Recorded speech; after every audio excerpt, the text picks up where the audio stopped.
What's going up, on, everybody? Awesome. Happy Sunday. We usually do this on a Friday or Saturday, so it's a little different. Sunday fun day. Yeah, Sunday fun day.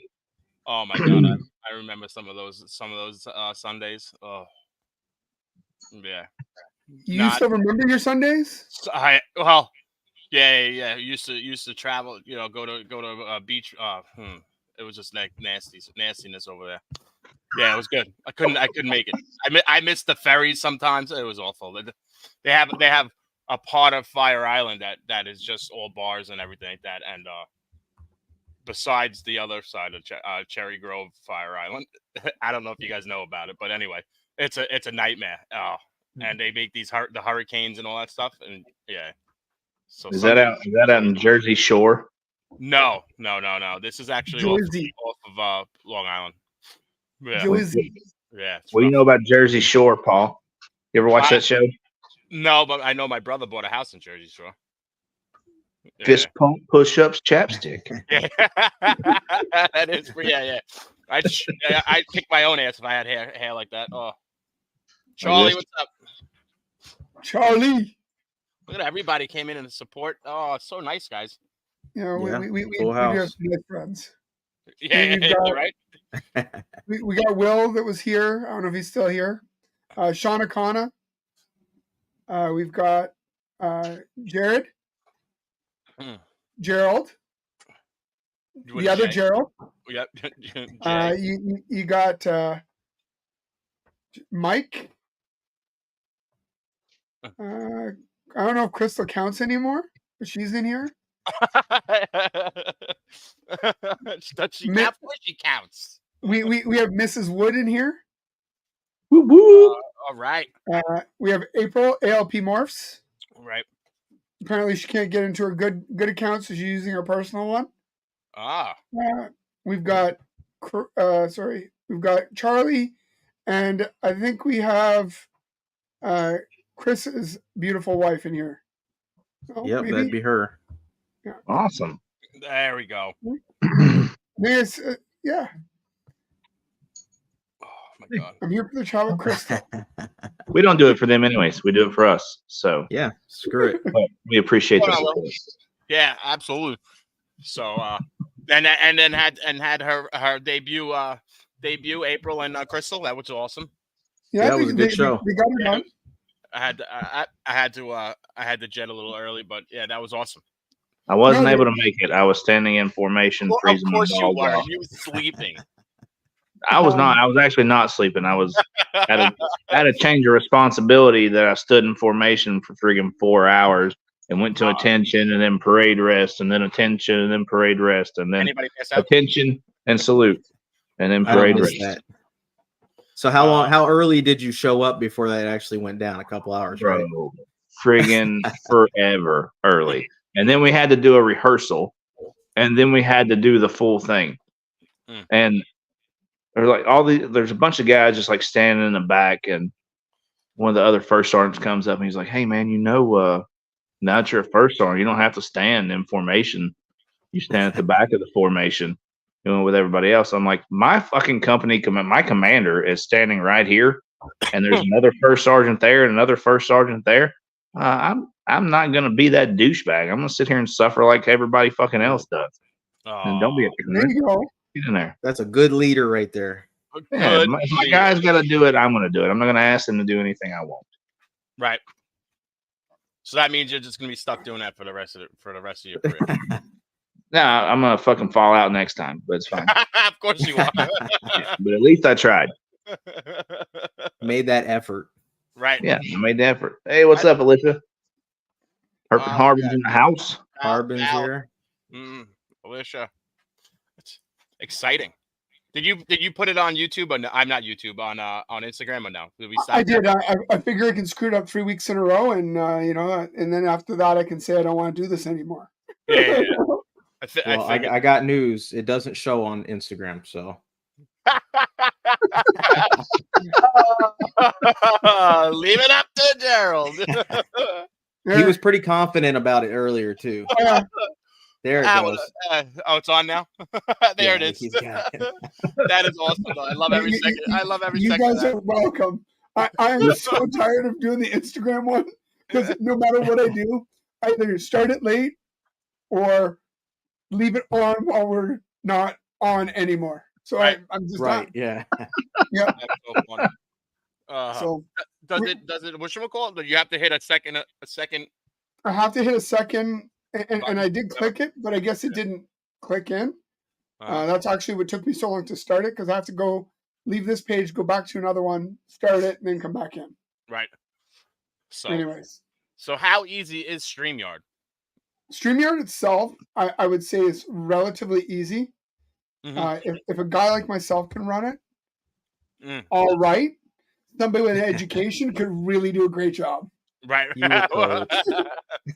Well, that's. I mean, yeah. I mean, just I looked at it and I'm like, no. So leave it to No, Daryl. it's relatively easy. Like it's a lot of point and click, and yeah. Right. You could set up different folders and pull out and make like your little clips and stuff like that as well. Yeah, right? like Crystal did a great job today. Yep. Yeah, I liked that. And but it does take a lot of time on her part when she sets that up because like she took all the pictures from. Well, that's a lot of editing and everything as well, right? Of course, right? Yeah, so she trims and sets it all up, and it has to be a specific folder. And anyways, yeah. So don't be clicking on her. Hey, there he is. What's up, Chris? So don't be clicking on her folder and putting up her sound bites and everything. I get it. Yeah. We're not having the tea and crumpets. So you sure I can throw that up on here? I'm sure you could. Throw everything off. The gecko hose. And... The gecko hose. That was awesome. Yeah, that was. I'm gonna have to go back and watch it. Was it a good first episode? I haven't seen it yet. Oh so. yeah. You did good. April's looking for donations for a mic. Oh yeah, that's right. Just kidding. Yeah. She does need a mic. The headphones kept going out. Why don't you give her yours? I mean, you don't even use it. I'm using it. Oh, you are using it? Oh, yeah. You put it out of thing because you don't want anybody seeing your color. Because I look good. The pretty mic. No one wants to see your pretty mic. It's beautiful. It's really nice and it works well. Sounds good. It's very colorful, but other than that, it's a great mic. Yeah, it is very colorful. That one I got off Amazon works pretty good. When I'm not slumming it on my fucking couch and actually set my computer up. It's all set up in there, minus the green screen. I forgot the Blue Yeti. The Blue Yeti wasn't that expensive. The Blue Yeti's like $80. The one, the one I got was like with the stand and everything was like $36, $37. It came with the boom arm, the mic, the cable, everything. Yeah.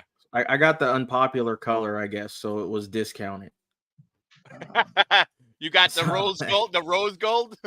No, it's blue. It's just not their blue, I guess. Oh, okay. So all right. For the most part, don't need the mic right in front of your face. So I don't know. Like the color to me didn't make a difference. This one works. Here goes. Just something for you to get distracted by, right? Yeah. Well, yeah, it's pretty light.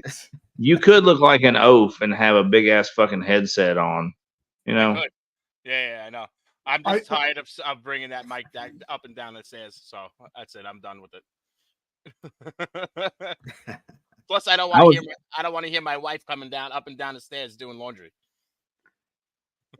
I was kind of excited to see what porno that your wife and your mom were watching while we were on this week. What's on this week?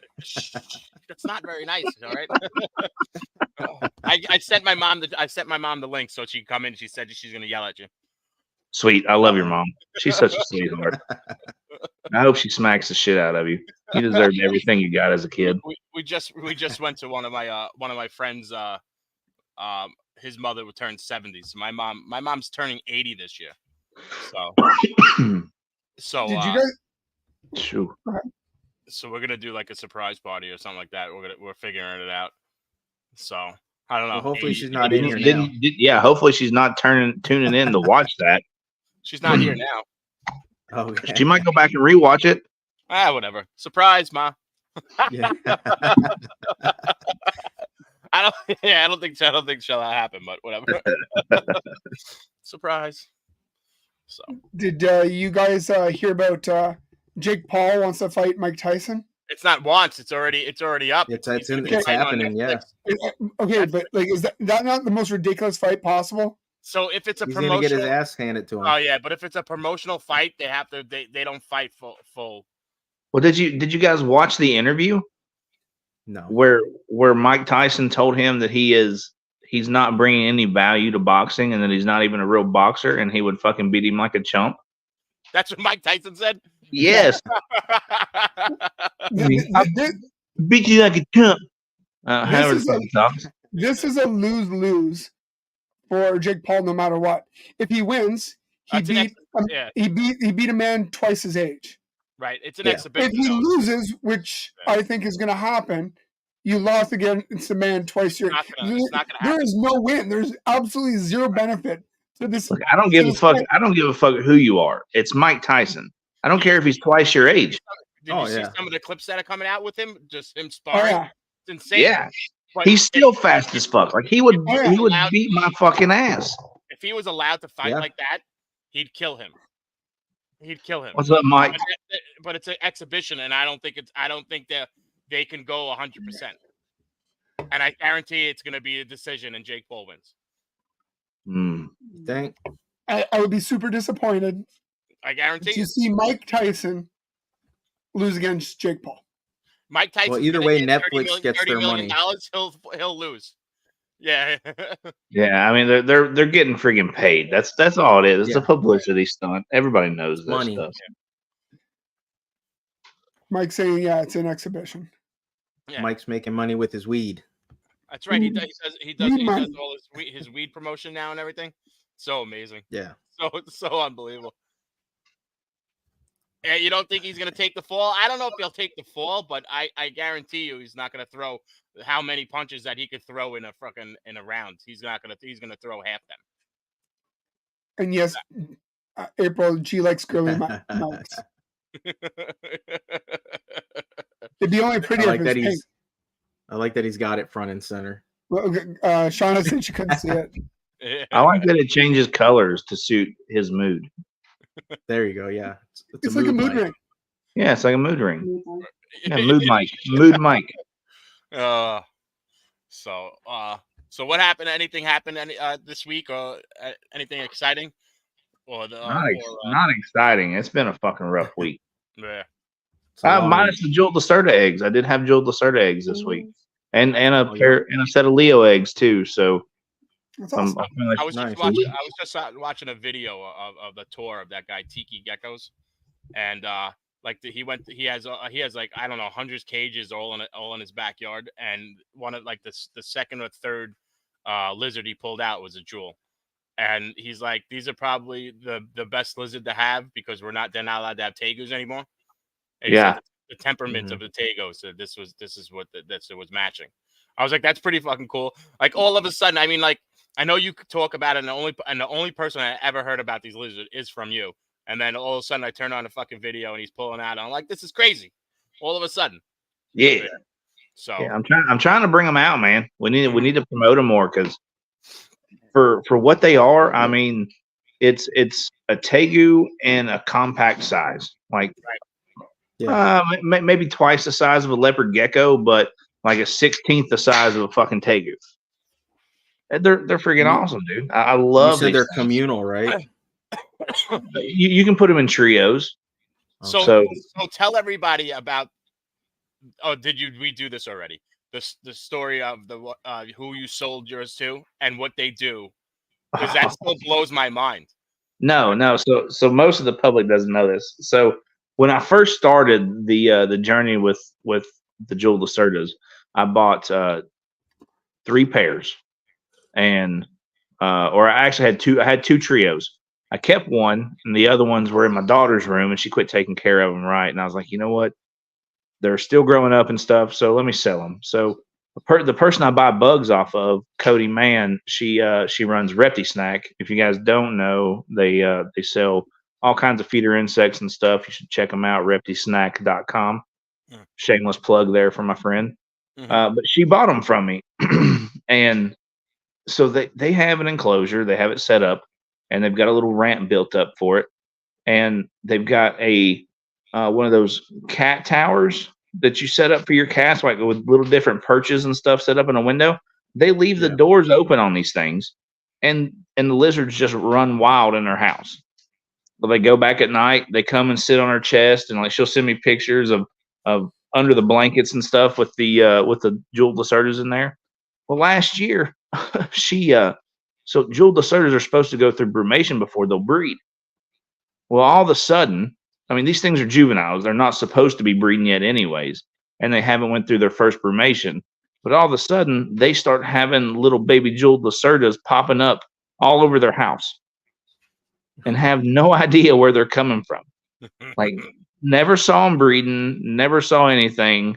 And then randomly they have they ended up with what they figured 2 clutches that year, and about 20 babies that they just randomly found sitting in the office, hanging out on a friggin' mantle, just running across the floor.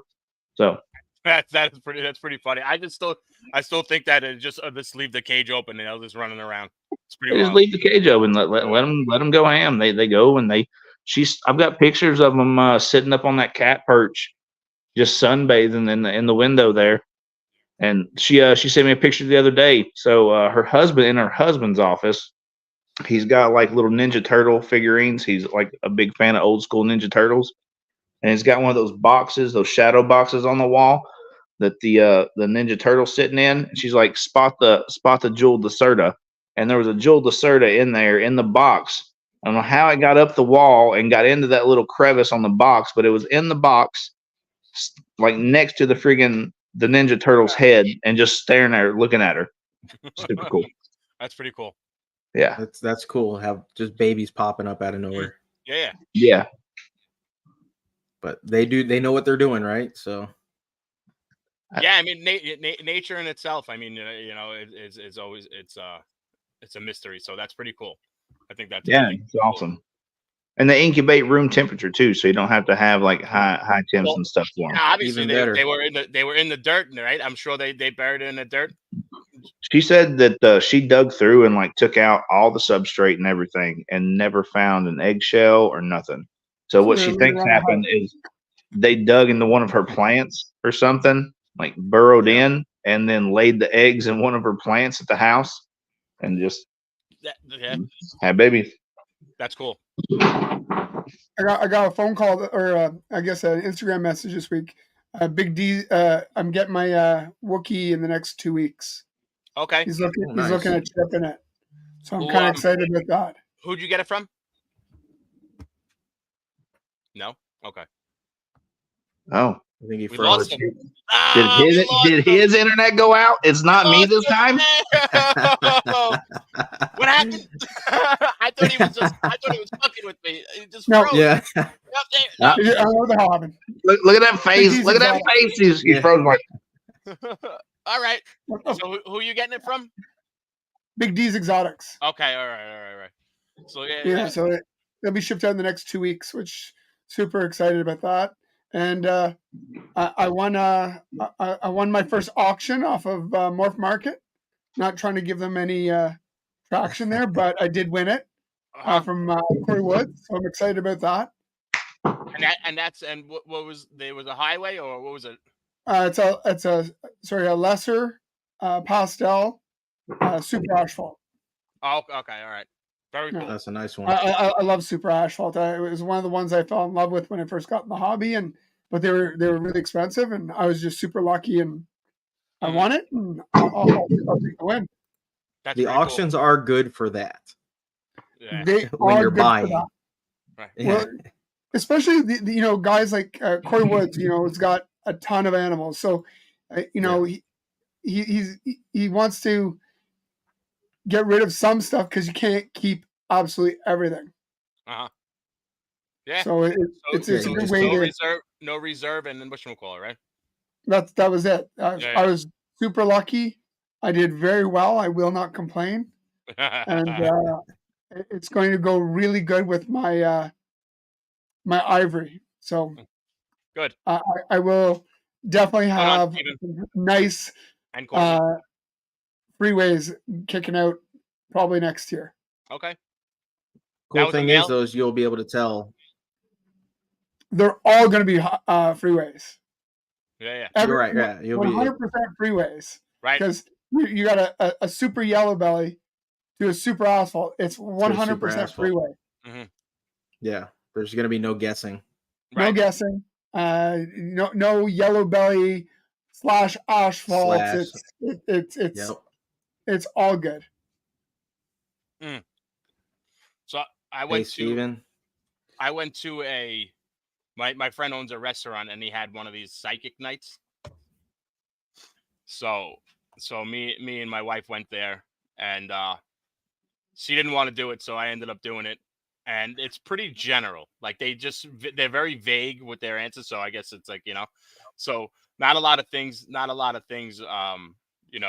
like eye opening or anything like that, but one of the things was and the cards he's flipping over, right? They're all cats. So I'm like laughing every single one that he's laughing, and he's so into it, and I'm like, how long you been doing it? He's like, I've been doing it for 40 years, but 10 years professionally. I'm like, oh, there's a professional card reading. So like me and him were talking to each other, and one of the cards he flipped over, he's like, oh, so you're in law enforcement? I'm like, here. So like he hit something, I guess, on like with that.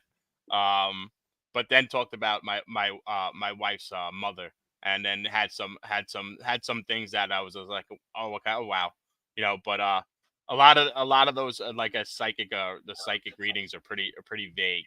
So when I went to sit down, like there was like a group of us because there was 5 psychics there, and like everybody had like notepads, like they're all sitting there like writing things down, and I'm like, the guy's like, you want to write things down? I'm like, no. I'm like, why would I write things down? Just telling me what's going on. So yeah. So it was pretty funny. But that's what was my extent of usually going out. Now we won't go out for a while. Actually, I'm supposed to go to Utah next week, so we'll see how it happens with that. Actually, no, not next week. The 15th we're supposed to go. With my brother, my wife's brother fell off the roof, and now he's in the hospital and everything like that. So we're gonna go visit him in the hospital. With he had multiple fractures in his spine and stuff like that. So this is like kind of like a thing that we've been focusing on now. So I'm not sure if I will be here next week, actually. So, but I don't know. We'll see what happens. Actually, she's been doing shopping for I guess cheap tickets. So, but they're not cheap at all. No. So we're doing how's he doing? Is he doing better, Paul? So from he had that surgery, he had to put, I guess, a plate in the back of his neck and everything like that. He wasn't able to breathe on his own, so he was on a ventilator for a while. He's breathing on his own. For some, I guess they do brain activity tests and stuff like that. So they say his brain activity, and he took a fall and landed on his head. So he said that the brain scan and everything is normal. So and the doctor was pretty impressed with that. And then but he has pneumonia now. He has pneumonia now, and he still hasn't really been like he blinked a couple of times and that was it. He's still not the responsive kind of. So that's what we're doing. Yeah. Well, I mean, it's Yeah. still better news than what it was, because it was really dire in the beginning. So right, but this comes for this is now like been a conversation in my house, like and I don't know. I mean, like if I ever worked like that, I mean, like listen, I sit behind the desk now and I know which one call, but I still had a job, a job that could some to potentially have problem, but like for something like that, like I would have that conversation with my wife. Don't ever let me be like that, or it comes to a topic that's pretty hard, like because me and my wife been talking about it, and like yeah, how what what's the point? Like, what is there? I mean, he has a bunch of, like, he has a few kids, and it comes to that thing. What are you gonna do? What do you want to do? And I mean, his wife has the initial, don't let him live, or this that. But I think he's way past that now, since he's breathing on his own. I don't think you can do anything anymore. Nothing. You can't. So Does he have a good prognosis on recovery, since there's not terrible brain damage? Nope. Or so the prognosis would be, is, as of now, is that he's from the neck down. So that's it. So almost like a vegetative state. Yeah. So and like, so, but there, and you hear all the miracle talks and stuff like that. But what if it's not? Right? And I've been trying to say, like, at their house, you're not gonna, like, I'm talking about to my wife now. I'm like, she's not gonna be there. So and I'm not saying he's a burden, but it's a big lifestyle change now of you bringing him through everywhere, bringing him to doctors and stuff like that, and all this stuff. And just so, general care. Oh yeah. And I mean, you got to change your whole house. I mean, like, if he's in one of the wheelchair, so you're gonna have to rip down the door frames and make bigger. I mean, Chris, I don't know if Chris has done that with his because I know he could hobble along, but like, you got to do a lot of stuff to your house. And at that point, you're kind of looking at an assisted living thing, And that's the thing. And so, do you want to live like that? Would you ever want to live like that? Fuck no, I wouldn't. Right. No. Right. I mean, I would say if I had a catastrophic accident and my brain scans were still good and I was showing signs, give me friggin', there's been people there's miracles where people have been in comas for fucking years, woke up and went about it. There's a point though where it doesn't become pull the plug anymore. It's your life now. That's the thing. So it happened on, like, say, it happened February 12th. And unfortunately, I mean, there's been a distance between my wife and her brother for a little bit. So she found out on the 18th. So, and he was still on a ventilator from the 12th to the 18th, and he wasn't breathing on his own, and he was crippled. So she found out, and she flew out that day to him, that night. And there was like some signs of, like, of whatchamacallit, but like, he was like now breathing on his own. So from the 12th to the 18th would have been the decision at that time to make that. Yeah. Because he wasn't breathing on his own. And that's kind of the downside to like a DNR too, or depends on how you look at it, the plus side or the downside to a DNR.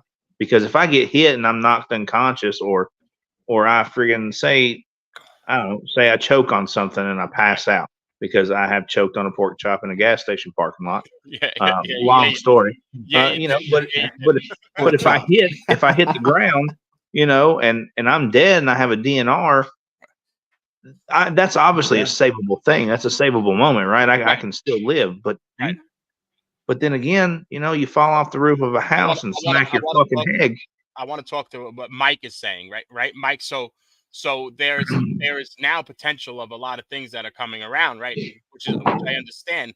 And there's supposed to be this new AI, whatchamacallit, that's coming out, and there was an interview about this that this surgery of AI, I don't know what it is, but would have actually saved, I guess, or would have, with Christopher Reeve's situation kind of thing. So but like, how can you bank on that?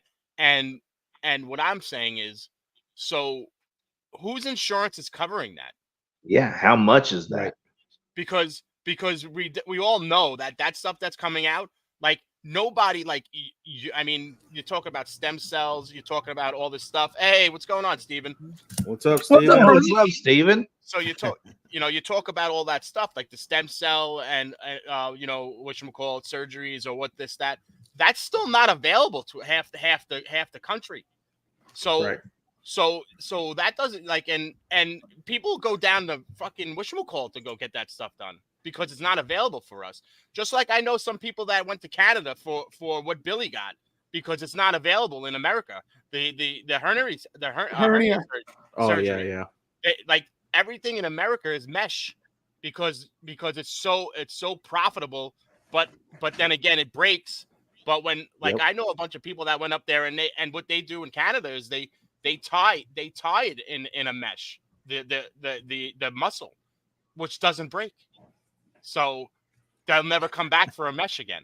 Meanwhile, when in America, you know the mesh breaks, you have to go back and get in more. So it's more money. Right.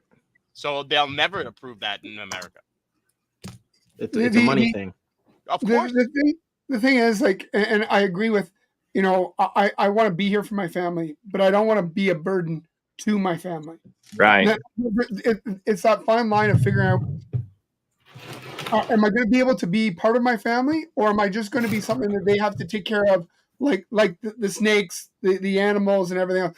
Yeah. I don't want my wife having to take care of me like a child for the rest of my life and make her last years that she resents me and hates me because and not that seems like she resents you right now for not wearing a harness, you dummy. Yeah. I have really good life insurance. I have really good life insurance, and the pool boy will be hot. Oh yeah, and that's another thing too. Not a lot of people talk about that. I mean, I with everyone, like people that pass away and the life insurance is huge. You know, especially the cost of funerals and everything's gone up tremendously. Yeah. So like everyone, you don't want to leave either way, and it goes both ways. I'm not saying that whatchamacallit, but life insurance is a huge plus. Like, was it? Is it Oregon? Is it Oregon or Washington that has the legal suicide or whatever assisted suicide legality, where they can? They have that up in Canada. Yeah. Yeah, where if you've got somebody like that and you're the caregiver, you wherever essentially Dr. put them down. Was I think wherever Dr. Gavorkian was where he lived, I think that's the state that it has assisted suicide. It's actually really, really difficult. So I can speak a little bit to that, and maybe we can move on to something a little less morbid. Yeah. Sorry, guys. Yes, please. Sorry. But, you're right about that. Yeah. The assisted suicide here in Canada, the way it works is you have chronic pain and you're never going to get better. So you have to have a meeting with a doctor. You have 2 other meetings with the doctor, and they basically make sure that this is a decision you want to make. You have to be in good mind frame. You have to be 100% of your personal wits. Nobody else can make this decision for you. Right. So let's say if you have Alzheimer's and you're doing it because you're losing your ability to function, you need to be preconceived and like know it's happening before it actually takes over you. Because the moment that Alzheimer's takes over you, you are no longer able to make the decision, and that passes. Right. So most of the people that are able to do it are usually people that are dying of cancer, are dying of major debilitating pain, and they're able to make that decision, like MS or something like that. Yeah. So on a positive note, if Snakes and the Fat Man, Chris is still here, look up the Hero Company and get your bracelets, and let's be positive, and life's worth living. That was all right. Yeah. You saved it at the end. I do want to recognize that we have 2 15 minutes of lame winners on this show tonight, 2 losers, and 1 no contest. So we're fucking, we're rocking it.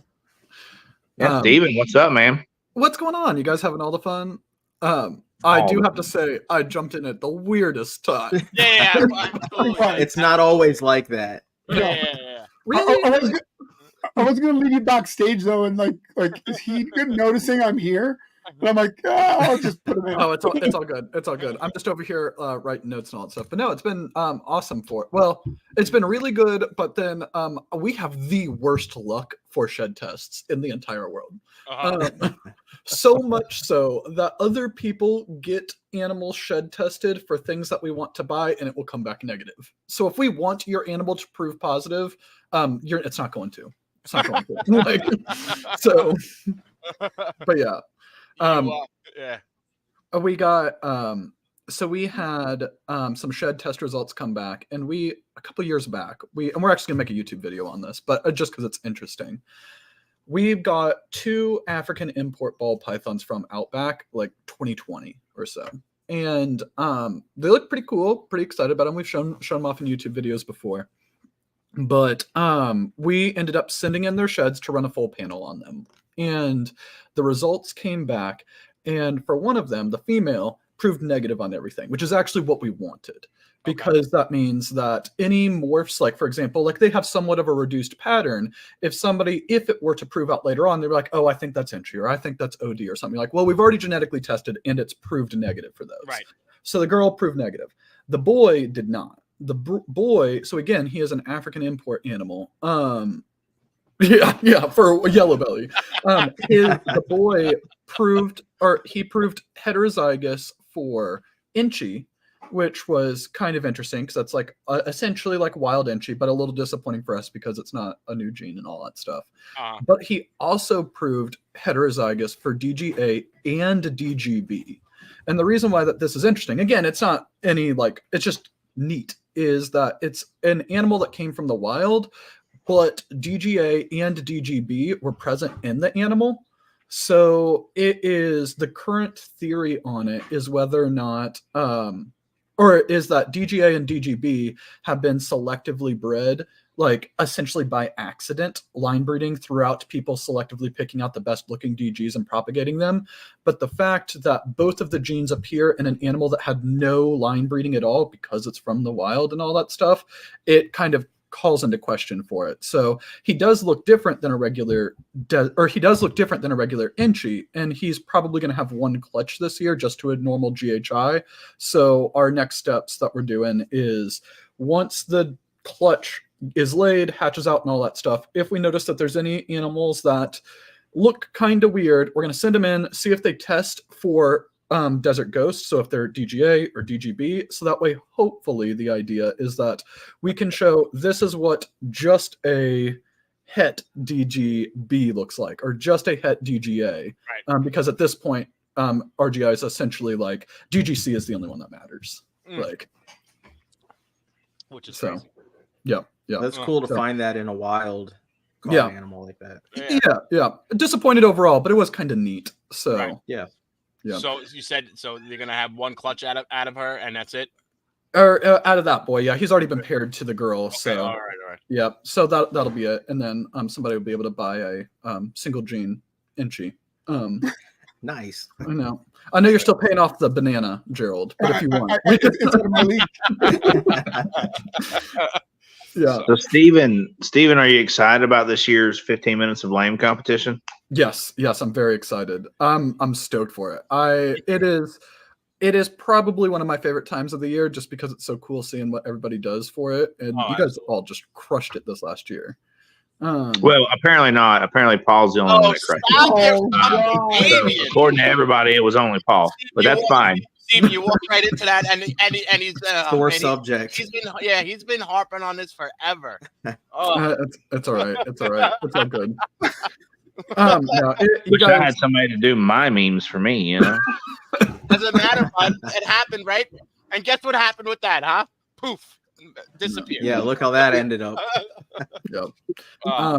You got to keep a bang clown, so. Yeah, I mean, wait, what? It's never gonna happen. No. Don't worry, Steve. Okay. No, but yes, that's I'm stoked for it. So Tinley's this week. Are any of you guys going to Tinley? Not this week, no. We're poor folk. I mean, minus the winner here down the bottom, you know, us lame ass Yeah, with all your prize Premiums. winnings from winning the 50 Yeah. minutes of lame. Oh you're just yeah. living. I could go anywhere, anywhere in the world now. He won a fighting match. He won 50 minutes of lame. He won. He's just a winner. He's a natural born winner. He's a winner. Winning at life. Just grinding, baby. Just grinding to the Did, winner. did not win in the looks department, but it's hit or miss. Hey, whatever. You hit every ugly branch on the way down, but that don't matter.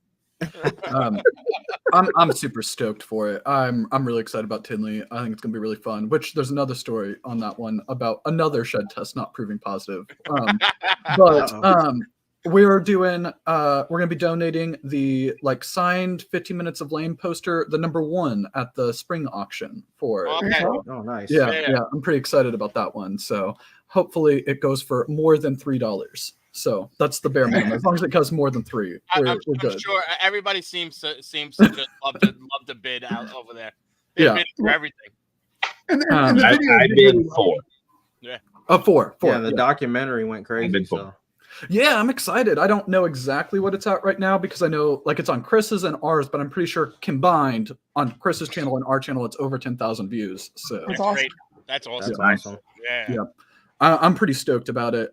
We're actually kicking off our Tinley adventures this week on Wednesday because we're heading down to Bob Vu's and we're going to be doing sit-down interviews, kind of like what we did for the 15 minutes of documentary, but we're going to, throughout this whole year, we're following various different breeders. And this week we're going to be going down interviewing Bob Vu. We're going to follow him around Tinley. There's some pretty cool stuff for it. I'm excited, and then he'll end up having an episode within the miniseries. So we've already filmed Corey from CD Constrictors earlier in February, or last month, I guess. Now that's not February. So we got some other ones too. I think we're going to do Troy from Best Dressed Balls because they're doing that new show out in Denver. Yeah. Well, late to the mic. Is that what that show is? No, he's actually doing his own expo. Yeah. The All American Plant and Reptile. All right. Yeah. Yeah. Okay. Out in Colorado. That's right. So if you guys want to come interview me, and us on our expo that we put on, that would be cool. You could do that. I'm not Bob Vu or CD Constrictors or anything, but we'll do it. I might be somebody one day. Just go visit. I'll never be as good as Paul. Just keep grinding, my friend. Might have to come out to New York again and interview the most recent 15 minutes of lame champion. So we did not. New York that wrestling. You're right. New York has had enough fucking fluff and enough. I don't know if I told you about the ancestrage of the Italian people, but I can tell you about what the Italians really think about people. Shut up. We're keeping this on the East Coast, bud. That's fine, the East Coast, but can we come a little further south? Like, I don't know. Get him out to Arizona. So, Stephen, right. When you see Bob Vu, apologize to him for me. What did you do this time? Did you send him naked pictures like you did this summer? Like, wow. That's why she doesn't answer you. Kevin, I did not say I won that wrestling match. I think that's what I heard. I pocket dialed him from Instagram at 7 a.m. and he's like, it's 7 a.m. and I'm like, yeah, I didn't mean to do any of that. Who did you do? And that's why he follows Crystal and not you. Yes, that's 100% why he follows Crystal, not me. Why are you calling me? I don't even know you. That was exactly I would never actually went and call him. So the only reason I even had him, because I mentioned he posted a picture. He went to a movie. He went and watched the new Dune. Dune 2. It's so good. So he bought that ridiculous cup that looks like a weird sex. I don't know if you guys know what I'm talking about. Yeah, yeah, I've seen that today. So he posted about it, and I was kind of laughing. So I put a laugh out loud, and I'm like, that is so weird. That they thought this was good. So we kind of messaged back and forth for a few minutes. That was it. Ended conversation. Then 3 days later, I'm calling him at 7 a.m. I'm like, this is the guy now thinks I'm some weird stalker. Yeah, absolutely. You should have at least asked him about the cup. Canadian Reptitaris. The Reptitaris are taking over. I'll make sure to be like, when we're down there, back. By the way, I don't know if you know Gerald from VIP Morphs. You want to know if you could if he could get an autograph from you or something like that. Yeah. Like if you want at least a follow.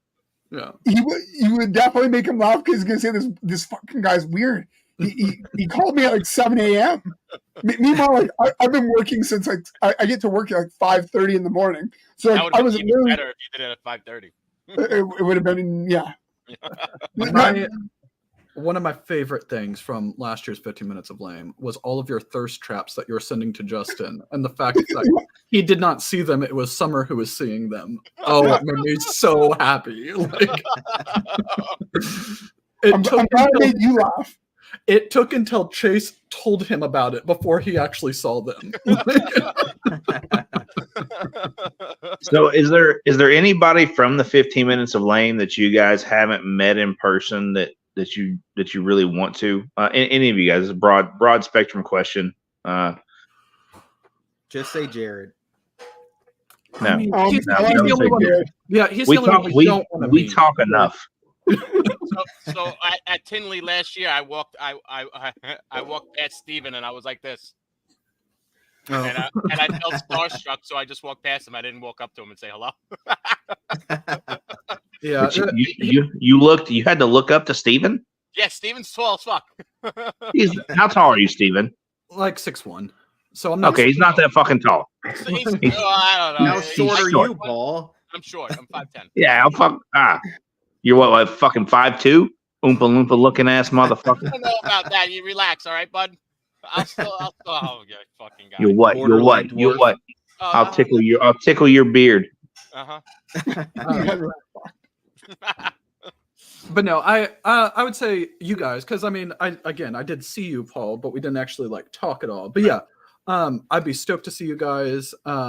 There's lots of people, honestly. I feel like most of the people in 15 Minutes Lame I have not actually met in person. So, which is weird. I think most of the ones that actually did the work in 15 Minutes of Lame would be fun to meet.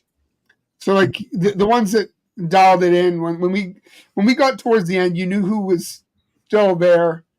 Because Chris actually just got rid of everybody. So the list was the list of the people that were putting in the effort. Mm-hmm. Like Chris just said, okay, enough with this, and he's deleted half of them, and that was it. So it was good. So I've met Troy from our year, from last year. So but he said he didn't meet you. He didn't. I know. How crazy is that? That's why I started laughing when I was like, we were at the same reptile expo together, motherfucker. I came up and introduced myself, and we talked for like 30 minutes. But I'm sorry, I didn't buy your overpriced fucking snake. I bought it 3 tables down for fucking $100 less. I met him and just I think was it the last Knoxville reptile show or the one before that we met Beauty and the Balls. It was the last one. Yeah, last Knoxville show. We went out to dinner with Whitney and Jason from Beauty and the Balls, and we hung out with them. And I think that's it. That's all I've actually met in person. Well, I met Chris and I met Shane, and because they all live here in the same state. But I want to meet. I think the one person that I want to meet is Jake.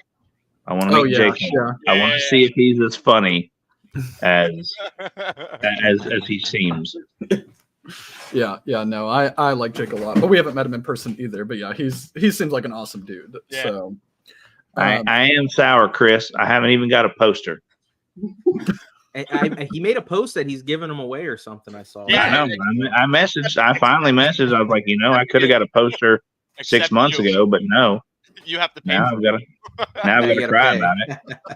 Well, I don't know if I was in the credits or not in the video because I didn't stay for the credits. Like, who stays for the fucking credits? But I know one person's not in the credits. Ouch. I'm sorry. We went there. Okay. Yeah. I wasn't even that bitter about it. Like I teased a lot. You just threw it out there. That's okay. Cool. I still think it's amazing. That it went from 99 to 101, and I'm looking for the 100th episode. I'm like, where the fuck is the 100th episode? And he did the same thing. He just went, whoop, no 100th episode. That dumb Canadian doesn't exist. Oh no, it wasn't dumb Canadian. It was just an honest mistake.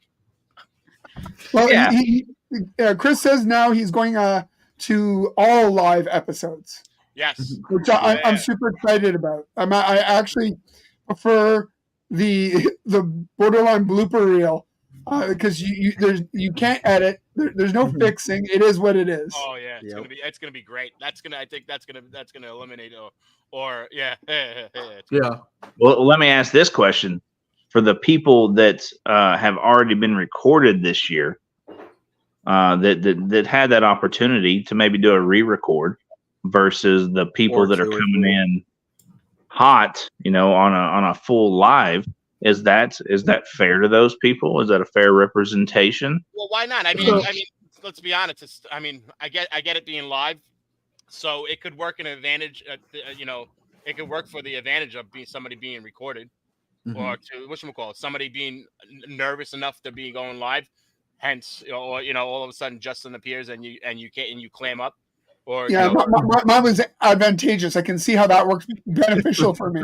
Right. So you never know. Who knows?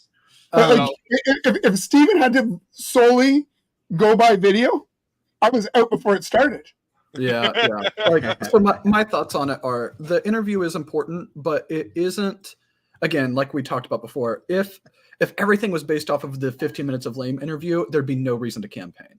Like there'd be none at all because it'd already be done. So I feel like that the interview isn't so much about the interview itself, but it's about showing that you can carry an episode.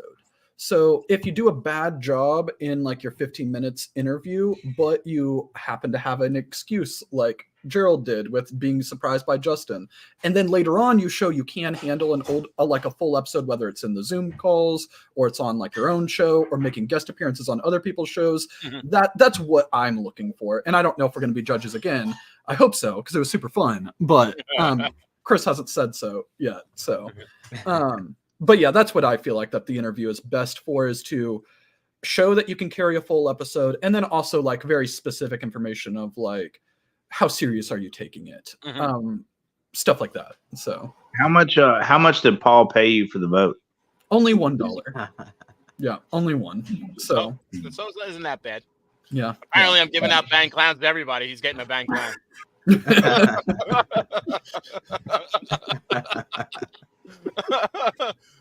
Oh, there you go. Hell yeah. There you go, bud. Yep. I'm excited. We'll You're officially a judge.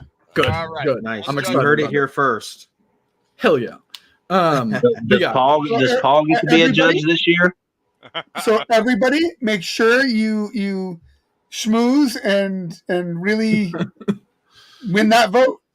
I will say one hard thing about it is when you have friends in the contest and you're a judge, it makes it so much harder.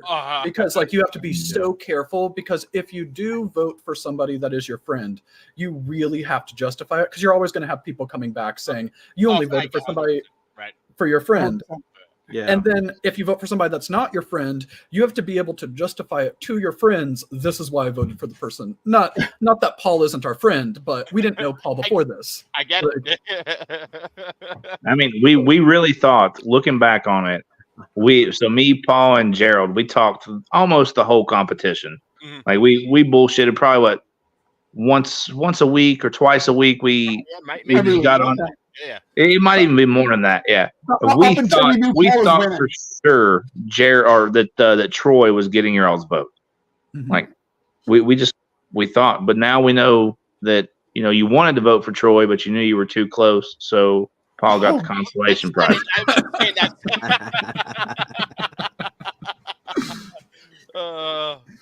That's good. That's good.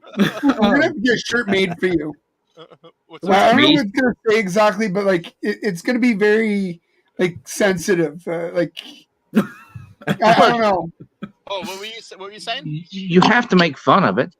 Damn it. Yeah. Troy thought that too. Yeah, Troy thought that too. Yeah, he did. Yeah, he did.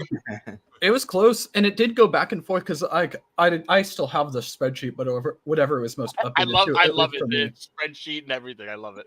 No, I mean we didn't want anybody to think that we were just voting for somebody because they were our friends or just a popularity contest kind of thing. So I borderline flew to every judge, so I'm glad I saved myself the money. No, I'm super stoked for it. But yeah, there are like this already in the season. Like, there's people who are like our friends that are in it. So again, it's probably going to be rough again. Like, we know we've been watching, Steven. We know who your friends are. Good. But I'm super excited about it. So, what's up? I'm just reading Crystal's comment. I'm waiting to hear back from Chris too, Crystal.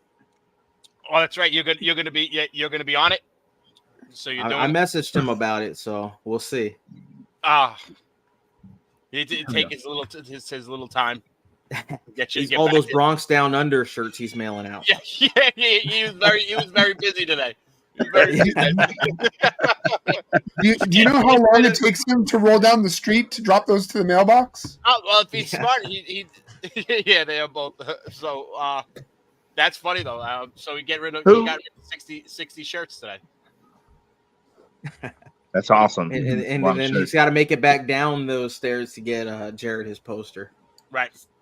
He said he already sent it, so he said I should have it in a week. I should have a poster in a week. That's good. So yeah, get it framed. Hey Chris, I'm just saying. Allie said she wants a shirt. So question for you, mailed them out. What? You've been playing with these shed testing so much. How much of a positive and or negative do you think it's going to be for the community? 99% positive. I do think that there are some negatives to it, and I think that the negatives are that it vastly accelerates the speed of projects. And because it vastly accelerates the speed of projects, it can be harder to know what is like the best type of animal to buy. Right. So the example that I give on this is, let's say, I'm not exactly sure because I don't think they're on Morph Market right now, but I've seen it recently. If you were to buy an Ultramel puzzle, double visual Ultramel puzzle, I think I saw one on Morph Market not too long ago from Josh Lumberg of the Ball Python Shed for like $22,500. Like a beautiful animal, super powerful. But the thing on that is that essentially every single baby from an double visual Ultramel puzzle will be just double het Ultramel puzzle.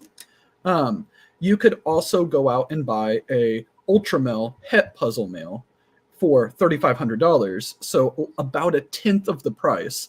And all of those babies are going to be, every single one will be het Ultramel, 50% of them will be het puzzle. And if you test, like, which is, like, obviously the Ultramel puzzle double visual is the better animal because it guarantees every single baby gets it. But is it 10 times the price better animal? And I think that this is where it calls into question. This is the biggest negative to it. Yeah. Is that I think that it vastly improves the viability of visual het males and like double het, triple het, quad het males. And it does not make the double visuals, triple visuals, quad visuals even necessary to work that project anymore. It just helps out on your odds. Mm-hmm. And I think that this is the biggest thing because it completely changes how the hobby's been. If you wanted to work a triple visual project before genetic testing, you essentially had to have a double visual, and that was the only way you could consistently do it. So I did watch your video the other day talking about how you got to be careful with double, triple, quad recessive projects going forward, especially for new breeders. Do you guys, and this is a broad question to the whole group, and I hope everybody answers, do you guys think that going to a recessive only or focusing on hitting quad or double, triple, quad recessives and not focusing on incomplete dominance is going to push the reptile hobby or push the prices of reptiles down, of specifically ball pythons, pushing them down because everybody is going after those. Or do you think that we're kind of limiting ourselves while doing it? I apologize if I don't answer this like how you're intending it. You can tell me to shut up if that's the case. Shut up, Steve. Yeah, you're not giving us the answer we want. We're gonna throw you out. But what I would say is I think that incomplete dominant and dominant genes are like critical for a project. Like a project isn't just hitting a triple visual. Like I'm really, really excited about the Sunset Ultramel puzzle. I think that's going to be an awesome animal. But it's not just the Sunset Ultramel puzzle. You want other genes into it because once you hit it, you want to be able to explore it and do different things. And I think that it's a blend of both. I don't think at this point in time that having let's just say a 6-gene incomplete dominant combo animal with no recessives, that's never going to be the same value as a triple visual, even though they're both technically 6 genes. Because it's just not. That's just not how the market works right now. It's that I'm not saying that 6-gene incomplete dominant combo, like a pastel, fire, leopard, GHI, yellow belly, Inchy, like it is a pretty genetically powerful animal, and you could probably make some cool stuff with it, and you'll probably be able to sell it to somebody. But it's not the same thing as a Desert Ghost Exanthic clown. Like it's just not. Right. Even though they are technically the same amount of genes. Do you think that it's coming down to being like now the blank canvas of your snake is like bare minimum going to be Desert Ghost Clown and then start doing everything from there? You think that's going to be the blank canvas soon coming up? Like, you know what I'm saying? For some projects, I think that I would say for clown, I think that there are still cool clown combos that haven't been hit, and clowns still fetch a good price. Like you don't have to get $20,000 for an animal to be worth it. Like $1,000 for an animal is a lot of money. Like, but what I would say is if you're going to be working the high end stuff and you want to have a shot at someday making those $20, $30, $50,000 animals, you gotta, your base now is Desert Ghost Clown. Your base now is Hypo Clown. Your base is Hypo Puzzle, Ultramel Puzzle, Sunset Clown, Hypo Sunset, stuff like that. That doesn't mean that there's not going to be valuable single gene recessives. And that doesn't mean that if we got offered a chance to buy a single gene Cosmos male, that animal's still probably going to be $5,000 to $10,000, right? Even with nothing else in it. And I don't know, it might even be more than that. It is more than that. Yeah. Like, so it doesn't mean that just because a animal is incomplete dominant or a dominant is like, it's not worth anything, because it definitely is. But I do think that for the vast majority of the high-end breeding side, it's the multi-recessives, and it's already there. That's the other thing. So let me ask a caveat question or a follow-up question then. Do you guys think going forward that, like, what's the percentage of your collection that needs to be focused on the double, triple recessives versus having a breeder stock or, stock to sell for pets or upcoming breeders or stuff like that? Because like even pieds, like right now, when I first got in, a normal pied was $300, $350, $400. Now you can't sell a pied for $150. People just look at it and turn their nose up, or a clown, normal clown, just a regular base clown, no other genes in it. Well, that's the new normal. I see them going for $100 at most. I mean, even if that. So like, what percentage do you think to be successful selling needs to be focused on the pet market, upcoming breeders, and maybe the boutique or high end breeders? Yeah, because I don't think you survive hitting just one market. I don't think you really have to aim on like for someone, let's say like Steven, I don't think he has to actually aim a percentage of his animals. It's going to be whatever doesn't hit the marks that he's looking for. That will be his pet. While that does happen, we do specifically make pet clutches. Like we have like every single year, and it depends if they all go, but essentially 4 clutches that are all bells or mystic potions. Because they consistently sell so well for us. And I'm not saying that this is true for everybody else, but I mean, like we just hatched out one, and I'm pretty sure every single one of the mystic potions has already sold. We have not even posted them to Morph Market. We've only showed them in pictures on Instagram. Like people, so this is the thing, is like there are different markets, as Jared was saying, there is the pet market, and the person who's buying in the pet market realistically does not want a $2,000 snake at all. They just don't want to spend that much money on it, even if it is beautiful. There might be exceptions to that rule, but as a whole, the pet market doesn't want a $2,000 animal. They want a $300 to $500 animal that is so stunning and beautiful, like a bell, that they can show it off forever. And a bell, if people ever like complain about a snake aging poorly, albinos, toffee, cough, candy, toffinos, bells, those are the animals that stay exactly the same as babies to adults, or they look better. Like, and so I think in the pet market, focusing on animals like that have proven track record of holding their prices. When we got our very first bell, it was my first snake. It was our second snake overall. It was in 2020, maybe 2019. And we bought him at $350 as a butter Mojave het hypo male. We sell them right now today, because we just sold hatchlings like this week, for $300 to $500, depending if it's male or female. Like the prices have not changed at all for them. For what? I'm sorry. What bells you saying? Bell's a mystic potion. Yeah. Okay. Yeah. I see them for $350 all the time. I mean, yeah. It's something that hold their eye popping. They're fast sellers for the most part, from what I see. And that's why I asked this question, is because a lot of people say that the pet market's dead. And I don't agree with that. The pet market's not dead. You just have to have something that's going to be eye-catching. It may not be the most expensive animal on your table, but it has to be something that's eye-catching. And you have to, in my opinion, you have to have something that hits multiple facets of the market.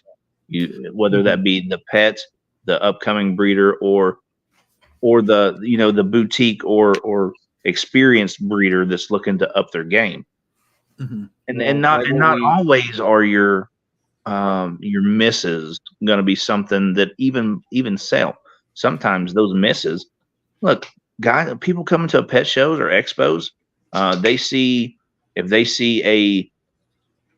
you've got a triple head or a quad head sitting on the table that looks like a normal, and you've got it listed for $800 to $1,000. They're like, this looks exactly like that snake. Why is it that much more? And most of the people coming, or even the first time buyers, see a yellow belly and a normal, and then you've got say an inchy and a pastel, and they're all in a line, and they're all different prices. They don't understand why they're different prices. Right. They haven't gotten that far to understand the potential of those animals in a breeding aspect. Right. So that's why I'm asking this question, is to be successful, do you think that you need to try to hit all markets, and not even your misses are going to hit all markets, but do you need to, if you're doing expos, do you need to breed expo quality animals? I think that if your business, in my opinion, I think if you're doing like local shows as part of your business model, as one of your main selling platforms, having pet level animals that appeal to the pet market, specifically like bells, pieds, bananas, albinos, stuff like that, I think that is 100% necessary. And if you don't have those animals, you may sell stuff, but you're not going to sell as well as the people who know how that market works. That said, though, we sell, I would say 99% of all of our animals over $1,000 online. And with that, like last year we hatched out a banana sunset clutch where it was a sunset to a super banana sunset. Every single baby was a banana sunset. And we only got 4 eggs from it. We held one back, a female. We sold the other 3, and I don't remember exactly what it was, but I want to say like total, it was about $15,000 that we got from those animals. That's and nice. if you want to look at like the bells side of that, to make $15,000 off of $300 bells, that's, what is that? You have to sell. It's a lot of bells. A lot. Yeah, a lot of bells. Yeah. So it is. I personally think that if you are doing it at a small scale, and by small scale I mean like in a bedroom or in a spare room or in like a shed in like your yard kind of thing, or a basement, I think that you will never make enough animals to actually make a full-time living selling $300 snakes. It takes too many animals to do it. That doesn't mean they're bad. And I do think that people can take those animals, sell them, and then level up and buy a better animal later on and keep leveling up their collection that way. And it can help you appeal to a market, like, for example, the pet market, and build, let's say that you're at a local show, you have $5,000 to $50 snakes. Somebody comes up and they buy a $200 banana from you. And then they get really into ball pythons. And because you treated them so well, as they buy higher and higher end stuff, they keep coming back to you. So you can build your customer base that way. I'm not saying that don't do the low end stuff, because we do this. We do low end stuff too. You need something for the table. So the thing is, if all you have is $15,000 snakes, you're not going to an expo anymore. Yeah. And if you go to a show, the goal is to not come home with a bunch of stuff. So I mean, you want to make stuff that moves, bring stuff that moves. Right. I see people bringing, like Brock Wagner brings the eye-catching stuff, but that gets you to stop at the table and get you looking. You build that conversation. That's where your customer service comes in, and that goes a long way. No, I love Brock, and I think Brock does a great job. He is probably one of the he's probably one of my favorite people in the hobby. My God, he's so fucking funny. Oh yeah. Oh my God. Yeah. I think that if you're going to get into the ball pythons and you have any intention of be like, I kind of want to get to the point where I would love to do this full time, your goal should be to level up and not just produce. If you come in right now and it's your first year and you're making bananas, bells, and single gene pieds, 10 years from now, you should not just be making banana, bells, single gene pieds. You should be leveling up as you go. But yes, Alicia, you can use bananas and bell complexes in your pairings that include more recessive genes for bigger projects.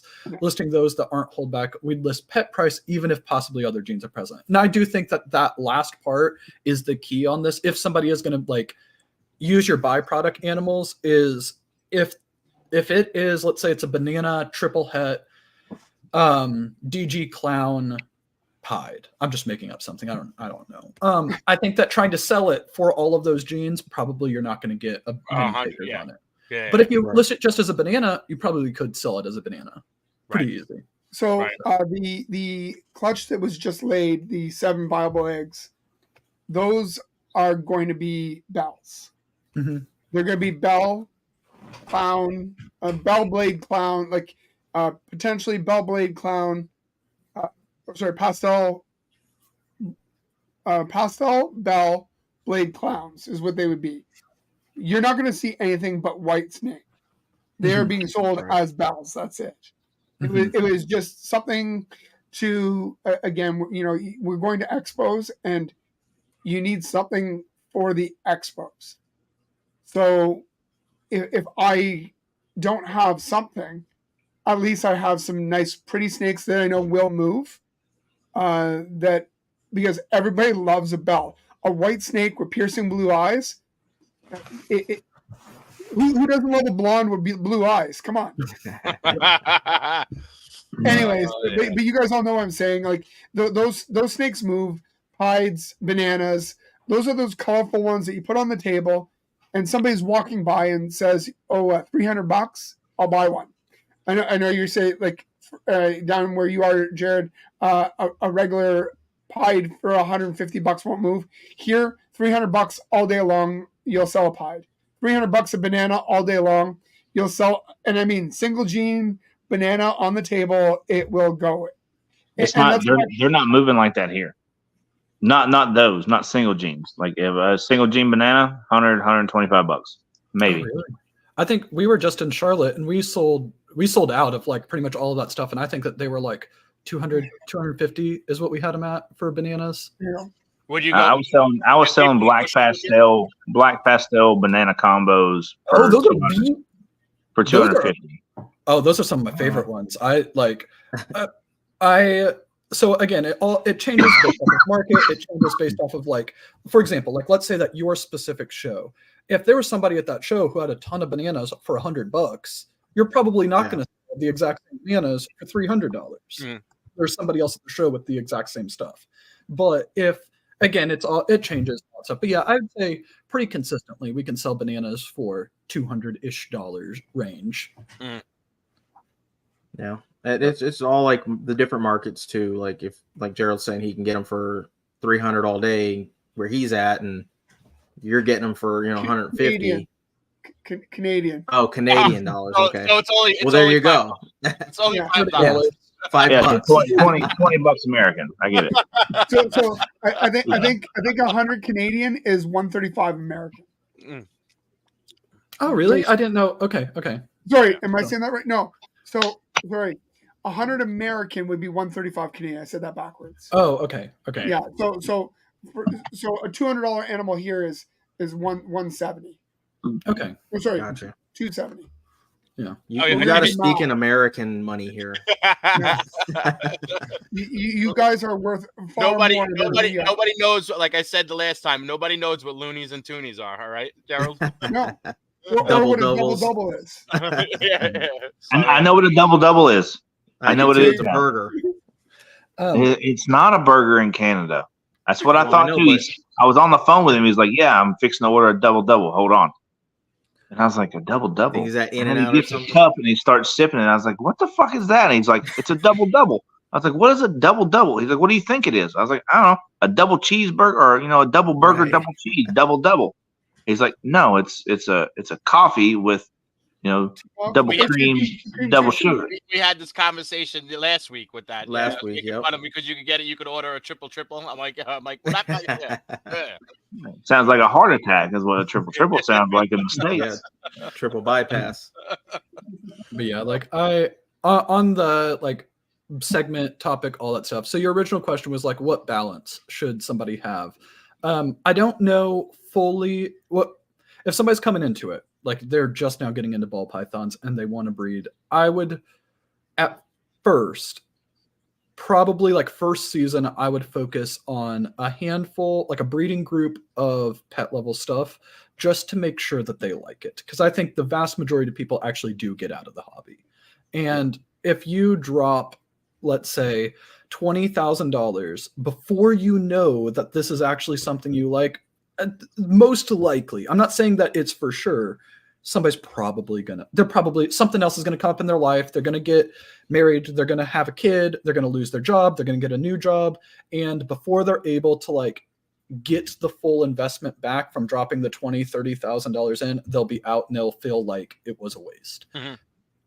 So my advice is people coming in, do something that is like pet level just to try it out. Make sure that you like it. And then once you know you like it, that's when it's good to like start like, all right, I'm trying to level up and I want to get to the point where I am making $10, $20, $30,000 clutches as quickly as possible. But without going into debt. That's the other thing. Do not overextend yourself and don't like burn all your savings so you can't handle an emergency coming up. If you overextend yourself, again, that's just recipe for disaster. How long do you guys think it takes for somebody to once they've gotten in to be able to sell a $10,000-$20,000 animal? Because I know a lot of people that got in, they spent a lot of money, bred some snakes. Those snakes were double recessive plus some genes. At that time, were worth $20,000-$30,000, but they couldn't get a hit on it because nobody knew who the hell they were. So we have not sold a $10,000 plus animal. I think our most expensive animal we've sold was $6,000, like single gene or single animal kind of thing. I 100% believe that if we hit something that was like, if we hit a Chocolate Inchy, Sunset DG, Het Clown, and we wanted to sell it, I believe that we could sell that animal for $20,000, $30,000, $50,000, and that I know people who would buy it from us. Now, you now have You also have name recognition right now too. So I mean, but we've only been. This is our 4th season. We have not been in that long. Right. We got in 2020. but people know who you are. but we know, everybody knows Leviathan snakes. Yeah, Those quality YouTube videos. So I think that this is the key. I don't think it's the length of time that somebody's been in. It's marketing yourself. And you can come in the first season and start doing things the right way, networking with the right people, building up your community. And then let's say 2 seasons in, you hit something amazing. Like, because maybe you bought some triple hets your first season, you grew them up and all that stuff, and you get really lucky and you hit the Sunset Ultramel puzzle and you're the first one. If people know who you are because you've built it yourself up, you could do it in 2 years. But if nobody knows who you are, that's the difference. I don't think it's the length of time, it's marketing yourself and being part of the community. but marketing yourself takes time. Yeah, I would say It 2 does. years. All right, I would say my answer for you, if I had to give one, 2 years. I don't think you could do it in your first year. I think people would be like, who is this person? But I think that if you get in, immediately start marketing yourself, making the connections, and you do well, I think that the minimum is 2 years. See, Steven, was that hard? Damn it. I'm going to have to go through all this just to get to that. You're right. You're right. Explanation. You're right. You're right. 2 years. 2 years. That's what I think. I don't know what that's the earliest, by the way. Yeah. But again, like, it depends on what you do, how you do it, and you know, and can you get it out there quick enough? Like, Crystal, I'd say she's better on the computer than I'll ever be.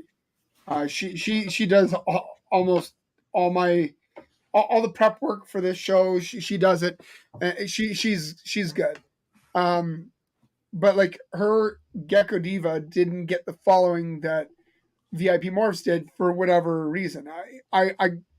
Mine grew a little bit quicker. Sometimes it's just the videos. Sometimes it's just random things. Her Crabtree Family Farm with the pig, one video got streamed like 30,000 times. So like, everything can be hit and miss. It really depends on what you do, how you do it, what videos you're putting out. If you got funnier videos, they tend to do a little better than other ones. But it's also making yourself present and everybody, like, you know, in the chats or live videos and stuff, and people just start seeing your name and you saying hello to people. Then you're liking other people's thing, and then everybody just sees your name constantly, because that's exactly what I did. Like, I just instantly bombarded people's people's pages and just liked and commented on people's thing, then following them and throwing support to them, and and if it's reciprocated, it's reciprocated. If not, then you just move on and keep doing it. And that's exactly what I did. I mean, like, and paying them helps. Paying them helps. Yeah, absolutely. Also, threatening their life with the mob, it helps too. You got to show some charm. Yeah, I think that marketing on social media is super, super important. I do think that people get fixated on things that don't actually matter, and I think that views is one of them. Yeah. I think that, for example, realistically, the ball python breeding hobby that is really high end is fairly tight knit. I'm willing, and I'm not saying tight knit isn't like they're closed off to people, but I'm saying like 100, maybe 200 people, and like at least that's super active in it online. They're also bouncing their ideas off each other too. Like, I mean, like, let's prime example is like Canova and Miguel. Like, look, I just got another box from Canova, and he opens it up, and it's like, a $40,000 snake just for alone breeding. Like, that means it's Canova, not Canover. There's no ER in that fucking name. So but that's them. That's a whole fucking thing. But yeah, so the reason why I say that is like the people who are most likely to buy a $30,000, $50,000 snake, they're probably in that. You know who they are. They're the people like they're in that circle. Yeah, and I think that what is while getting a big, like, let's say somebody could come in, they go viral on social media in like the pet kind of market, and they get 1 million followers and subscribers, maybe that circle might know them. But if it's off of feeding videos and stuff like that, they probably don't care about them. Yeah. And instead, what I think is, if let's say that you come in and you buy some quad hets from Justin, and you build up a relationship with Justin, even if you don't have a big platform online, and later on from those quad hets, you hit it, and you can go back to Justin being like, hey, can you help me sell these animals? Because he wants you to be successful too. He will help you, and he will reach out to people. And it's same thing with Brock. Like, Brock, I know for a fact, has helped people sell. Like, they hit it was off of, this is wild, by the way. They had bought, it is Quick Herp, by the way, is the people who did this. They had bought a pair of het sunsets from Brock, okay? Male and a female. Just het sunsets, no other genes. When they picked them up from them, these are awesome people, by the way. He's like, hey, by the way, one of the parents was 66% pos het for hypo, but I never bred them to prove them out. So technically, these are actually like het sunset, 33% pos het hypo. They bought them as hatchlings. They raised them up. They bred them. The first clutch, it was their second clutch ever. They hit a sunset hypo. And they sold it with Brock's help at Daytona like 2 years back. Like, it was their second clutch ever. That's cool. That's a crazy second clutch. Yeah. Like, off of 2 het sunset. 30%. That's amazing. Yeah. Like, so it's like, so what I would say is, even if you come in, even if you're not super good at marketing, even if you're not super good at social media, be good at building relationships with the people you buy from. And this is one of the other reasons why it's so important to buy from reputable breeders. Because if you're buying from random Joe on Craigslist thinking that you're going to hit it big, he's not going to be there to support you later on. But if you're buying from Justin, if you're buying from Miguel, if you're buying from Billy, if you're buying from Brock, they are going to be there to make sure that you are successful later on, and they will help you. Like, and the other thing is, when you, like, you know, you guys were talking about it earlier, when you're buying a quad hat that looks like a normal, and you're buying it from somebody you don't know, that quad hat might be a normal. Yeah. You know, like, and the issue is, at least if you're buying from somebody reputable, you know that they're in this hobby, they've been there long enough that this might go further. Yeah, well, they don't want to stain on their name as well. I mean, that's it. Absolutely. So they'll make it right. Yeah. I prefer a quad hat that looks like something, just because I like a pretty animal. I'm sorry, like, if I had a rack full of quad hats that all look like normals, I would be a little disappointed. Hey, it looks like a normal. So, you know, going back to the original conversation we were talking about, if you can have an animal that happens to be a quad het but has a little bit of color to it, that's awesome. Just because at least you got something to look at. Yeah. I think that there's so many cool things that you can do in the hobby, and it is so important to not just to be part of the community.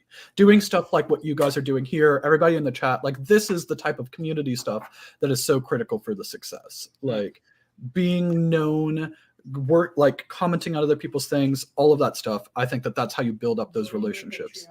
So, oh yeah. Courtney was making a joke over there. So we had launched our Patreon this last week, and she was making a joke, like, joining our Patreon. So how's that going, huh? So how's that going? Great. We are stoked with it. So it's public, so I'm fine on sharing it. So we have had, I think it's like 30 something total members, with like 20-ish paid. But right now, after Patreon takes out its cut, because I don't know what they do, but I only see what we get right now, we are at this was launched like 2 or 3 days ago. We're at $756 a month, which I'm pretty stoked about, because That's good. Cool. yeah, because like we live in a really low cost of living, and like, granted, the money's not going to be used for this. The money's going to be for, like, there's various different rewards, like t-shirts, hats, jackets for each reward. Yeah. We're also going to do like a once a year breeder meetup, so part of the fees is going to go for like getting the venue for that, getting catering for that, and every dollar that somebody spends in it is a credit towards a future snake purchase. So when I say all of this stuff, the money isn't just going like for whatever. Like we're really trying to like help build up stuff and make sure people have value. But our mortgage, everything included, is $800 a month, and the idea that like, fuck you, what's your taxes? Another fucking super low, super low. Like it is so low, but. But so we're very, very excited, and there's some awesome people in there. We're really excited. So cool. Well, that's amazing. So everybody that's left in the chat, all 11 of you, and I think 3 of them are us, but no, but you know, everybody that watches this, go give it a check out, see what they got. They're amazing people. They actually have answered more questions for me than I can willing to admit. So definitely hit them up. Yeah, and the YouTube videos are high quality with all the marketing information. We definitely pick those apart. Thank you. Yeah. I'm stoked about it. So the videos like movie quality. Hell yeah. Yeah, Hell definitely. Yeah. My sales pitch for it is essentially, if you're interested in the projects that we're working and you're like, I might want to buy a snake from them at some point in time, it's just a net benefit to get you, like, because every dollar, because we eat Patreon's fees on it. So if you pay $5 a month, you get $5 a month as a credit towards a future snake purchase. So it's just, literally is, if you're like, I might want to buy a snake from them, I think there's a few people that do that. I think there's a few guys that do that. Miguel's who we stole it from. Miguel and Bob Vu too. I think Bob Vu too as well. Yep. Yeah. So it is, we're super excited about it. We're also, as one of the things with it is like the centerpiece is we do a weekly Patreon only podcast. So it's audio only and it's like different stuff than we're covering in YouTube, but we're never going to do something be like, we're only going to talk about this in the Patreon. So we're not doing that. We want to make sure that the YouTube is just as valuable for everybody who wants to check it out. And you don't need, So, well, that's how you draw more people over, because they see what you have in YouTube and they're like, oh, what else do they got? Right. If they're giving away that for free, what are they going to give away when you pay for it? Don't hype it up too much, because it's relax, guys, relax. My thing on it is, if you think that you want to buy a snake from us at some point in time, it's probably a good idea to do it. Like, or if you just want to support us, like it's like my 2-year payment plan with banana. You know, if I was putting $5 every time, you know, that banana would have been paid off by now. You're right. Yeah, he'd almost be completely paid off. But so, but no, it is. I'm really excited about it, and I'm really stoked on how supportive everybody's been to it so quickly too. Like I'm really stoked about that. So, but yeah, if anybody wants to go check it out, it's Leviathan Snakes on Patreon. So you can go see what the tiers are, and if you're interested in something, so just let us know. Off of the Patreon topic. So I want to do one kind of plug specifically to Canova and Justin and Chase and all of them over there. So we have been working with them because we are going to pick up a leopard spot nose clown double het sunset desert ghost male at Tinley. But so they had, from the pairing, it was like quad het to quad het, and they tested. And when they tested the animal to like prove what all it had, it was before they had like RGI had the DGC stuff mapped out. So it was just DGA, DGB is what this animal had tested positive for. So when we were talking about it, they ended up not charging us, not doing anything like that. They had him retested to make sure that he was het for DGC. And so that way we weren't buying an animal for hopefully it being het desert ghost and it not being het for desert ghost. Right. They had him tested. They got the results back and they let us know that he did not test positive. And essentially, like, if anybody else realistically wanted to just sell the animal, like, oh, he's het for DGA and het for DGB, and they just made the sale, they could have made the sale. But like, and again, we're working with different animals now to like with that, but they're 100% like people, they're the leaders for a reason, and it's that they do everything right every single time. Like, there's a reason you pay $2,000, $3,000, $4,000, $5,000, $10,000 plus for snakes from them, because they're willing to stand behind their animal 100%. Right. You don't have to worry about it not popping up or something, and they don't take care of it for you. Yeah. So actually, what they're doing is there's another boy. It's a leopard clown double het sunset DG. But again, same thing. He had they didn't test for het DGC at the time, so they're going to do a scale clipping, and they're going to overnight the test to RGI because they do the 2-day shed tests now. So that way they can have the results by Tinley. So that way we can know if we can get that boy instead. Nice. Very cool. So that's awesome. No, I really like them. They're really good people. Like there's a bunch of amazing people in this hobby. Like there's a bunch of questionable. I might be one of them.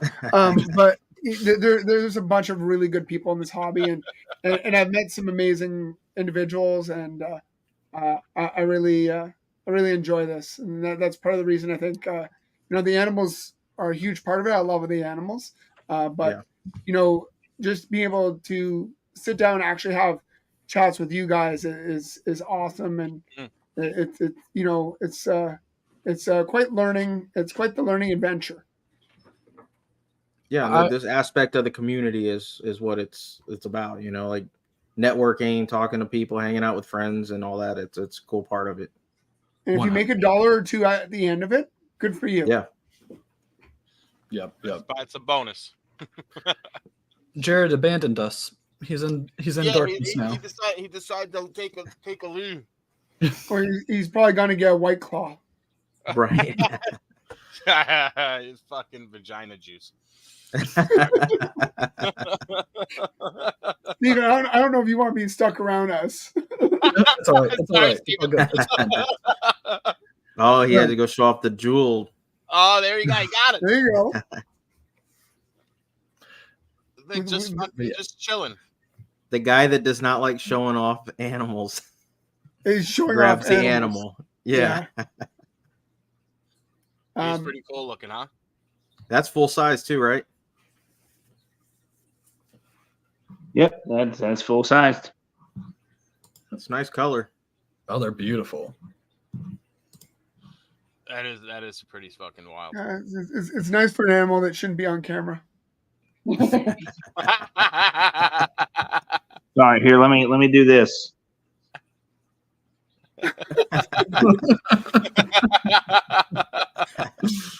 Oh, there it goes. Pretty cool. Yeah. Yeah.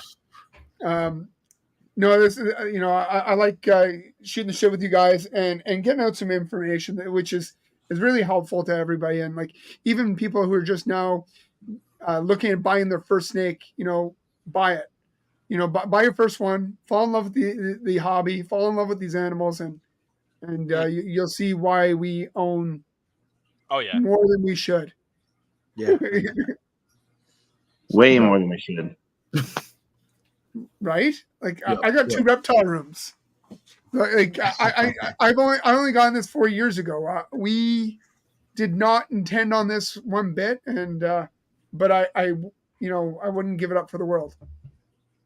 I love it. And I look forward to all the shows, and within the next year we hope to make a couple of the American ones, and getting down there because you guys do it upright. You're gonna hit up October, Tinley? Anyone?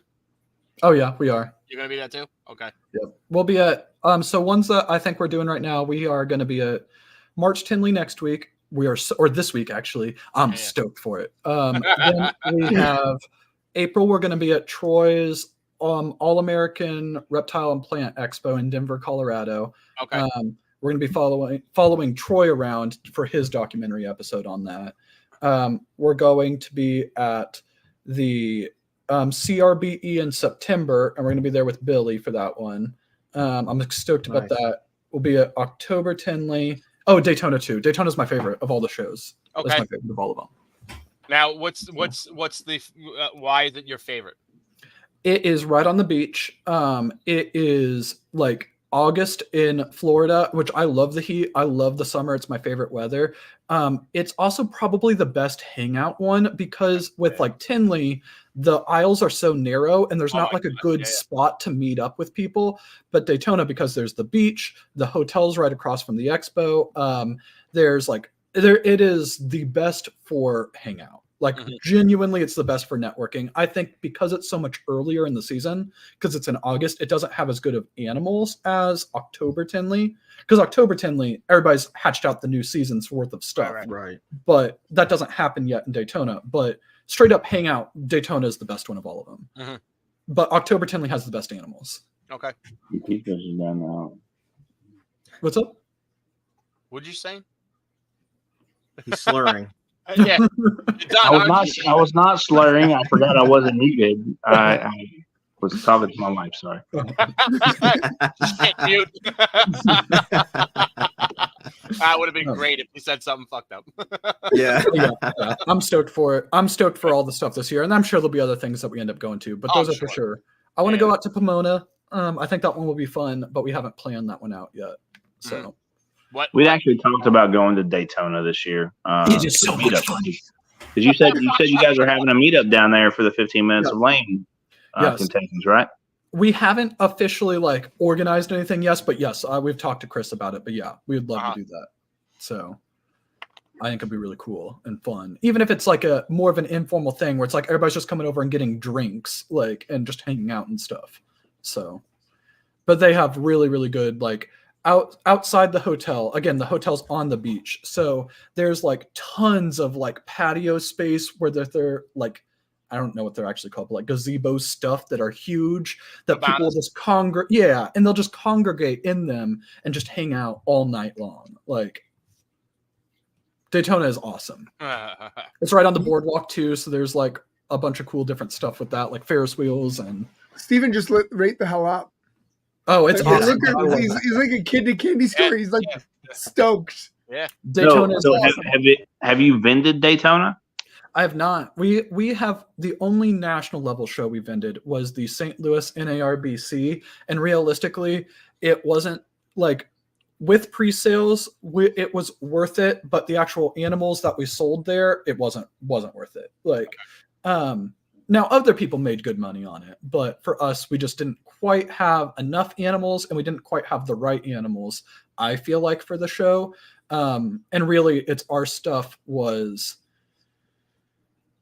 I don't know. It was like all together. I probably won't do the St. Louis one again, just because it's so expensive to do it. And again, I didn't feel like that the show itself brought in people to the level that I wanted it to be at. Think it wasn't promoted properly, or? No, I think that there was a lot of people that were there, but they were specifically like families that were there to see snake discovery. And I would guess about 70% of the traffic was that. Wow. Okay. But there wasn't like breeders flying in to hang out like they would at Daytona or that like they would at Tinley. And that's where I feel like that a lot of our stuff like excels is breeders coming in to buy it. Yeah. So really the only breeders that were there were the breeders who are local to that area. Okay. I gotcha. Yeah, that can make a difference right there. Yeah. So I wonder how hard it is to get into the Daytona show compared to like Tinley or St. Louis or the Dallas show. I'm pretty sure you can get into Daytona. I don't know how easy, but I'm pretty sure it's not like years waiting list like it is for Tinley. Like I would bet that if we wanted to get into it, we probably could. And in fact, like even if we wasn't under like our own actual table, like Brock and Winston, like they have a table, or Winston has a whole end cap, and he's already offered like if we have animals, like we can vend with them. Bring down, that's cool. Yeah. So that's cool. But realistically, I don't want, when we do a Daytona or we do a Tinley, I want it to go there and like just wow network. People. Yeah, just network. I love networking. I'll go there all day long to network and just hang out. But I mean, like when we're gonna vend it, I want to go there. Oh yeah. Like, I guess. Holy crap! Look. Right. Yeah, I think we want to go to. We're gonna attempt, per the schedules, to go to the October Tinley show. Maybe. And then we want to go to Daytona this year too. Both of those are about, Daytona's closer than Tinley for us in Tennessee, but it's still going to be, an 8 to 16 hour drive either way. For Daytona, if you're not necessarily looking to get something, like if you're just going to hang out and if you find something that catches your eye, great. But if you're just wanting to go experience it, I would recommend Daytona in terms of like the get together. If you want to go because you're like, I want to buy whatever the leading edge stuff is in this specific project, I want to see what's all there, October Tinley. So let me ask you this question. So if you go to a show, like a national show, and you're not going to Bend, how do you market yourself and your business while you're still there? I feel like I've been talked a lot. I will go last on this one. I'll let somebody else go first. So, well, I mean, shit. If you're gonna go there, I mean, I only been to one show, and that was Tinley.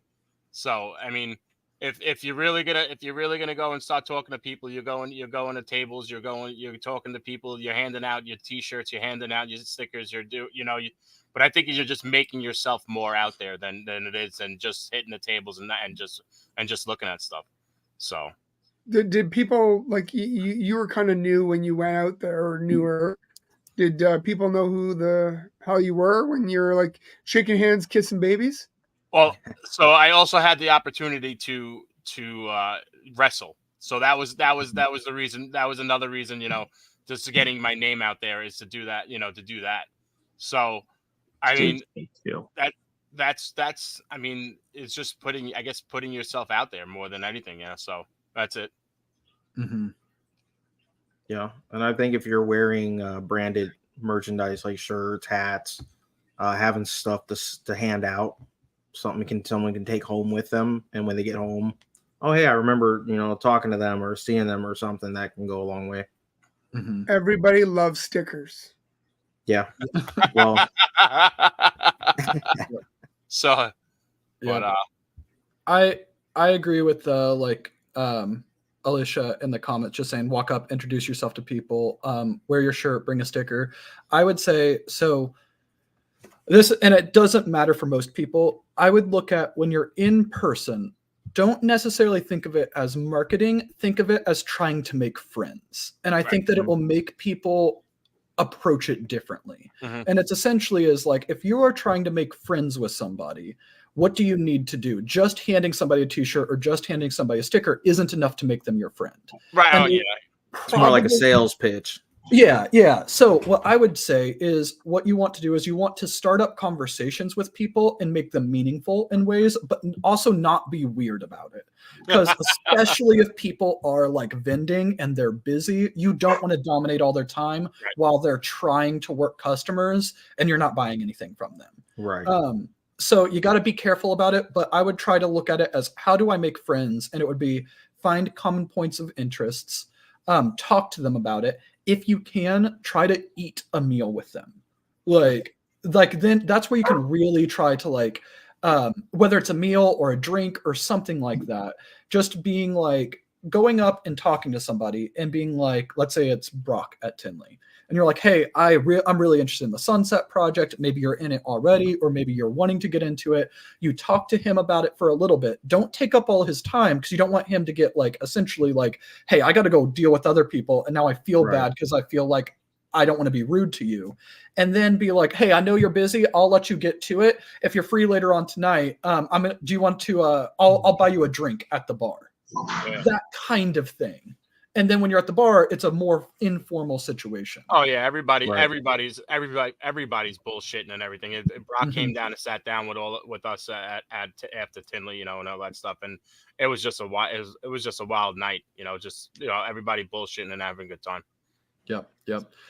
But yeah, that's one thing that I would say is if you are there, look at it as I want to try to make friends with as many people as I possibly can, so that way you get people to remember you. So yeah, that way, again, it's about building up the relationships, building up your connections within the community. Right. Don't worry, Jared. Nobody's ever going to forget you. You're just not forgettable. Well, except for Troy. Yeah, that, and then when people are voting, they forget me. No, that one wasn't forgetting. That was just Gerald. he called me Gerald again. I did. There's only two Geralds, and I'm not either one of them. You're right. But for Gerald, we just forget about him entirely, and he doesn't even. Yeah, leave him off the whole thing. Yeah, don't worry about it. That's fine. Don't worry about it. Yeah, don't worry. We'll put a topless picture of you. Maybe you'll get votes. No, it didn't work. Yeah. I want to say, Stephen, thank you very much for jumping on. Hope that you want to jump on again another time. Oh yeah. It was again last minute. I didn't even tell the boys about it. I kind of just did it. It's a nice surprise. Yeah. Jared, I got something for you to look into. Whiskey Wealth Club. We need to create the lame whiskey. Oh, that would be pretty cool. That'd be pretty cool. The lamest bourbon. Yeah. The lamest bourbon. The lamest bourbon. Yeah, that'd be very cool. Real quick before I jump off here, I don't know if you guys are going to end it or not, but I did want to say huge thanks to Alicia because she just signed up for the Patreon while this was going on. That's very cool. Yeah, that's cool. Gerald's excited. Look at him. Yeah. My internet screwed up for a second there. I apologize. But I just wanted to say thanks to everybody for sticking with us for as long as you did. Stephen, thanks for all the pearls of wisdom. You guys are all awesome. I'm going to kick us right now all backstage and end the show. Love you guys. We'll talk soon. Cool. Take care, guys. See y'all next week. Bye.